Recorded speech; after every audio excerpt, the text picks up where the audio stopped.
മഹാനായ ലുക്മാനുൽ ഹക്കീം റളിയല്ലാഹു അൻഹു തൻ്റെ മകനോട് നൽകുന്ന ഒരു ഉപദേശമുണ്ട്.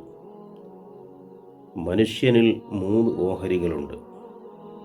അത് ഒന്ന് അള്ളാഹുവിനുള്ളതാണ്, മറ്റൊന്ന് സ്വന്തം ശരീരത്തോടുള്ളതാണ്, മൂന്നാമത്തേത് പുഴുക്കൾക്കുള്ളതാണ്. അള്ളാഹുവിനുള്ളത് ആത്മാവാണ്, റൂഹ്, അത് അള്ളാഹുവിനുള്ളതാണ്.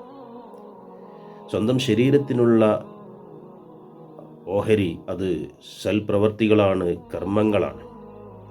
പുഴുക്കൾക്കുള്ള ഓഹരി അത് ജഡമാണ്, ഭൗതിക ശരീരം.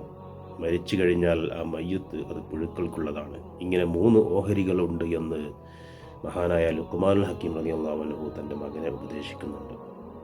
അപ്പോൾ ഈ ഓഹരികൾ ഉള്ളത് കൊണ്ട് തന്നെ നമ്മുടെ കർമ്മങ്ങൾ, നമുക്കുള്ള ഓഹരി എന്ന് പറയുന്നത് നമ്മുടെ കർമ്മങ്ങളാണ്. ആ കർമ്മങ്ങൾ കൃത്യമായിട്ട് നമ്മൾ അള്ളാഹു ഇഷ്ടപ്പെട്ട കർമ്മങ്ങൾ ചെയ്ത്